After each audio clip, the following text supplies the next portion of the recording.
जलीब ने कहा था कि हुक्मरान हो गए कमीने लोग, खाक में मिल गए नगीने लोग, हर मुहिब वतन जलील हुआ, रात का फासला तवील हुआ, आमिरों के गीत जो गाते रहे वही नाम व दात पाते रहे, रहजनों ने रेजनी की थी, रहजनों ने रेजनी की थी, रहबरों ने भी क्या कमी की नहीं है।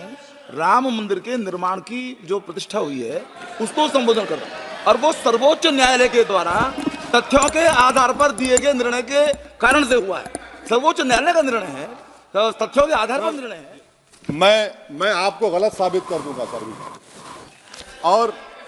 और मैंने रुक तो जाइए बड़ी इज्जत। रोमन 17 उसमें लिखा गया है, the destruction of the mosque took place in breach of the order status quo and the assurance given to this court, the destruction of the mosque and obliteration of Islamic structure was an egregious violation of the rule of law. Egregious का मतलब जो छोटी मोटी अंग्रेजी में आती है वो क्रिमिनल एक्ट। सर आपने कहा था कि वहां पर मंदिर को तोड़कर बनाया गया। सर मैं आपके सामने ये तमाम चीजें लेकर दूंगा, सुप्रीम कोर्ट के जजमेंट के पैराग्राफ्स हैं जिसमें सुप्रीम कोर्ट ने एएसआई की रिपोर्ट को नकारा। उन्होंने कहा कि मंदिर को तोड़कर मस्जिद नहीं बनाई गई थी। सुप्रीम कोर्ट ने कहा, क्या मैं बाबर का स्पोक्स पर्सन हूं? क्या मैं जिना का स्पोक्स पर्सन हूं? क्या मैं औरंगजेब का स्पोक्स पर्सन हूं? बताइए सर, आखिर मैं कहां तक आप मुझे लेकर जाएंगे? मैं भीख नहीं मांगूंगा, मैं इस नंगी तासुब को कबूल नहीं करूंगा, मैं दूसरे दर्जे के शहरी के मौक़िफ़ को कबूल नहीं करूंगा, मैं अपनी शनाख्त को नहीं मिटने दूंगा। अब मैं झूठी और दिलफरेब बातों पर हरगिज भरोसा नहीं करूंगा। मैं वो काम नहीं करूंगा जो बीजेपी और नाम नहाद सेकुलर पार्टियां चाहती हैं। मैं वो काम करूंगा जो आपको पसंद नहीं है, संविधान के दायरे में रहकर। सर रहा था ये नाम नहाद सेकुलर पार्टियों के बयानात को। क्या होता है सर, आप खत्म कर रहा हूं, क्या होता है सर, जब काजी साहब गवाहों को लेकर दुल्हन के पास जाते कि तुमको निकाह कबूल है, तो दुल्हन शर्मा के खामोश बैठ जाती। तो इनकी खामोशी रजामंदी की अलामत। मेरा मानना यह है कि आज मैं बहैसियत एक भारत के गयूर मुसलमान के, let me stand as a tall Indian Muslim and say that the light of Indian democracy today is at its dimmest today. Sir in conclusion मेरी फिक्र में मेरा ईमान मुझे कहता है कि जिस जगह पर मस्जिद थी, है और रहेगी, बाबरी मस्जिद है और रहेगी, बाबरी मस्जिद जिंदाबाद, जिंदाबाद, भारत जिंदाबाद, जय हिंद। देश की सच्चाई सच छुपने नहीं देंगे। श्री असदुद्दीन ओवैसी जी। मोहतरम चेयरमैन साहब, आपका बेहद शुक्रिया। मैं इस मोशन की मुखालिफत में खड़ा हुआ हूँ। सर मैं शुरुआत में हबीब जलीब का एक शेर पढ़ना चाहता हूँ। आप उर्दू जानते हैं और लॉ मिनिस्टर भी उर्दू जानते हैं। हबीब जलीब ने कहा था कि हुक्मरान हो गए कमीने लोग, खाक में मिल गए नगीने लोग, हर मुहिब वतन जलील हुआ, रात का फासला तवील हुआ, आमिरों के गीत जो गाते रहे वही नाम व दात पाते रहे, रहजनों ने रेजनी की थी, रहबरों ने भी क्या कमी की थी। सर मैं अभी सुन रहा था हमारे शिंदे ग्रुप के शिवसेना के पार्टी लीडर अपनी तकरीर कह रहे थे, कहा कि 6 दिसंबर में जब बाबरी मस्जिद को शहीद किया जा रहा था तो उस वक्त के वजीर आज़म नरसिम्हा राव पूजा कर रहे थे, आप ही ने कहा, और कहा कि वो डिस्टर्ब नहीं करना। तो ये बड़ा अजीब मौका है कि बीजेपी की ताईदी पार्टी ये कह रही है कि नरसिम्हा राव ने कहा कि मुझे डिस्टर्ब मत करो, मैं पूजा कर रहा हूं, और जिसने रथ यात्रा निकाला, इन दोनों को मोदी सरकार ने इस मुल्क का सबसे बड़ा सिविलियन अवार्ड दे दिया, सबसे बड़ा सिविलियन अवार्ड दे दिया। तो ये बताता है कि इंसाफ जिंदा है या जुल्म को बरकरार रखा जा रहा है। तीसरी बात यह है कि सर इस ऐवान में सियासी पार्टियां आएंगी चले जाएंगी, आप आए मैं आया हम भी चले जाएंगे, मैं इस जमीन की ग़िज़ा बन जाऊंगा, ये ऐवान तो बाकी रहेगा। मगर सर मैं ताजुब कर रहा हूं कि लोकसभा मुख्तलिफ आवाजों में कैसे बोल सकता है। लोकसभा तो एक ही आवाज में बोलना चाहिए, और लोकसभा भी भारत के संविधान आइन के बेसिक स्ट्रक्चर का ताबे है। और सर ये इसलिए कह रहा हूं कि 16 दिसंबर को ये ले कर देता हूं, 16 दिसंबर 1992 को इसी लोकसभा ने एक रेजोल्यूशन पास किया था। आप इजाजत दीजिए तो मैं पढ़ता हूं सर। दिस हाउस, अच्छा ये गुलाम नबी उस वक्त के मिनिस्टर थे, आज नहीं है, उनका नाम नहीं लेना चाह रहा था। This house strongly and unequivocally condemns the desecration and demolition of the Babri Masjid at Ayodhya by and at the instigation of forces represented among others by VHP, RSS and the Bajrang Dal, which has caused communal violence in the country. Such act of vandalism was carried out not only in violation of order of Supreme Court, but amounted to an attack on the secular foundations of our country. This House expresses anguish at the happenings and wishes to reiterate its resolve that it will ceaselessly endeavor to uphold the secular and democratic traditions of our country and for the maintenance of rule of law. और एक paragraph है, नहीं पढ़ूंगा। मैं ताजुब कर रहा हूं कि जब इस ऐवान ने एक रेजोल्यूशन पास किया तो हुकूमत आएगी जाएगी, और हुकूमत ये मोदी हुकूमत जश्न मना रही है जो 6 दिसंबर को हुआ। तो ये एक बात है सर। चौथी बात यह है कि सर नहीं, 6 दिसंबर के ऊपर कोई जश्न नहीं है। राम मंदिर के निर्माण की जो प्रतिष्ठा हुई है उसको संबोधन कर रहे हैं, और वो सर्वोच्च न्यायालय के द्वारा तथ्यों के आधार पर दिए गए निर्णय के कारण से हुआ है।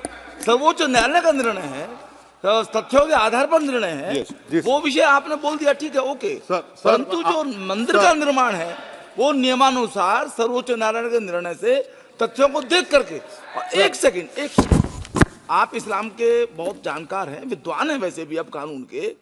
यदि किसी अन्य धर्म के स्थान पर मस्जिद बनाई जाए तो शायद उसको मान्य नहीं किया जाता। अभी एएसआई ने, सुप्रीम कोर्ट ने स्वीकार किया है कि वहां पर राम मंदिर था। तो इस विषय केवल यह है कि वहां पर राम मंदिर ठीक बना कि नहीं बना, वो विषय हो गया। तो कृपया इस पर यदि आप कुछ बोले तो बोलें प्लीज।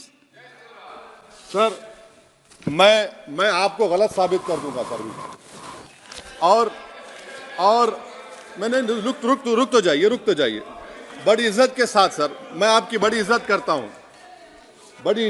हूं सर। आपको मैं कोट कर रहा हूं सुप्रीम कोर्ट का जजमेंट, पैराग्राफ 1222 रोमन 17, उसमें लिखा गया है the destruction of the mosque took place in breach of the order status को and the assurance given to this court, the destruction of the mosque and obliteration of Islamic structure was an egregious violation of the rule of law. Egregious का मतलब जो छोटी मोटी अंग्रेजी में आती है वो क्रिमिनल एक्ट कहा।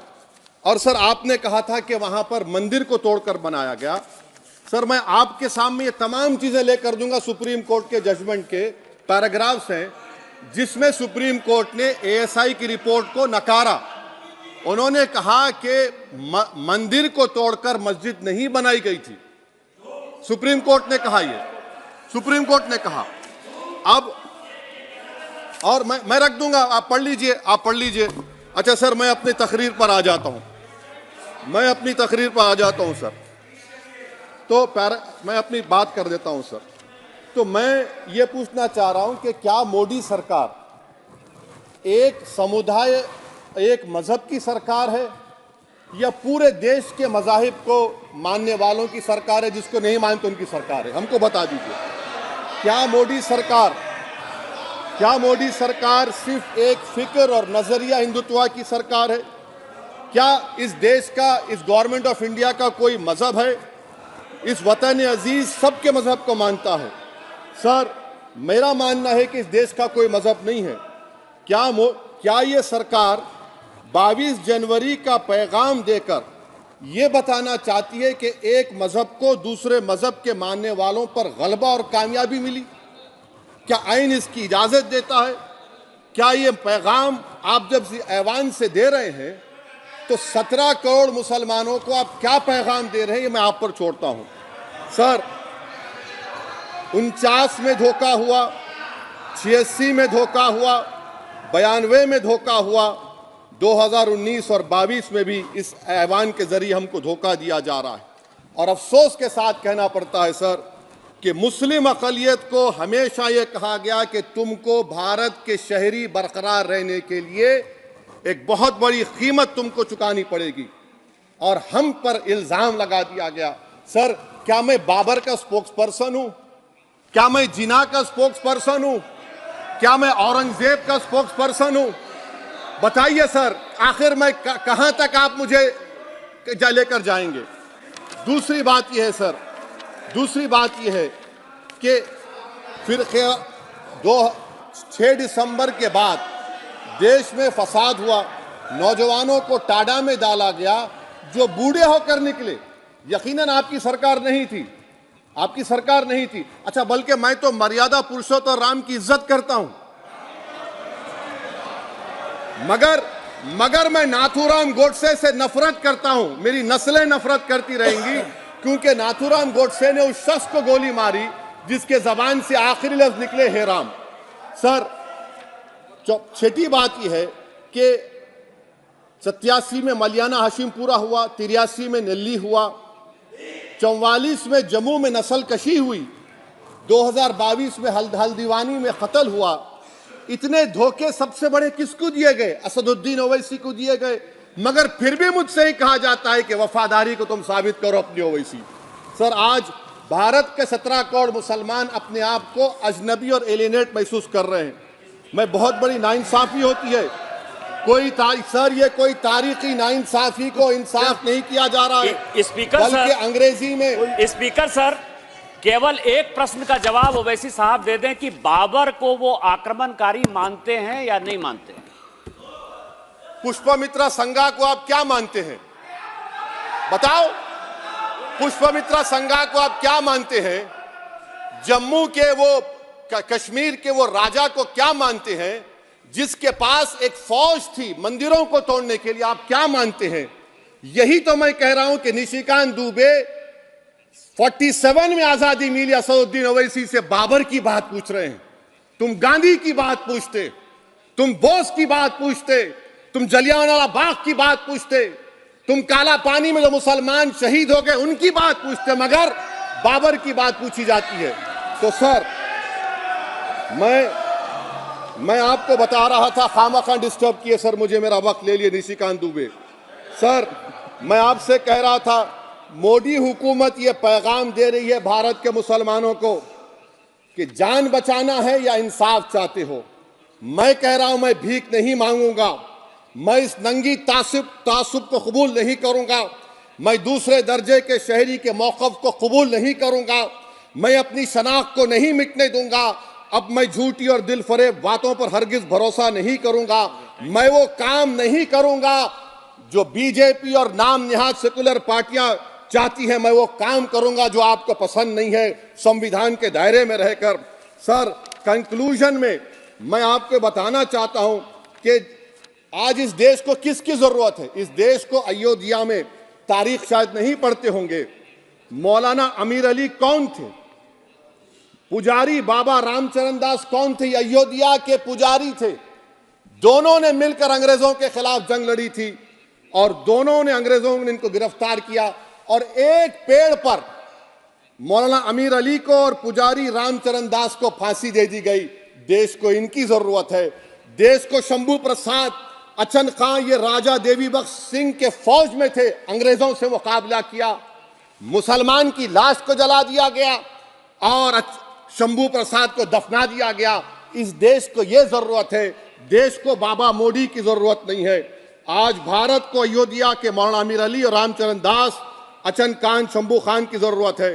सर, मैं अभी सुन रहा था ये नाम निहाद सेकुलर पार्टियों के बयानात को। क्या होता है सर, आप, खत्म कर रहा हूं, क्या होता है सर, जब काजी साहब गवाहों को लेकर दुल्हन के पास जाते कि तुमको निकाह कबूल है, तो दुल्हन शर्मा के खामोश बैठ जाती। तो इनकी खामोशी रजामंदी की अलामत है। जी जी। तो सर, मैं खत्म करने से पहले ये बताना चाह रहा हूं कि जब वजीर आजम जवाब देंगे तो क्या वो भारत के 140 करोड़ जनता के लिए जवाब देंगे या फिर सिर्फ हिंदुत्व की फिक्र रखने वालों का जवाब, मैं खत्म कर जवाब देंगे? ये देश दुनिया मुसलमान देख रहा है। सर मैं आपको ये भी बताना चाह रहा हूं, आखिर में कंक्लूड कर रहा हूं सर, 1 मिनट चाहिए, 1 मिनट चाहिए सर।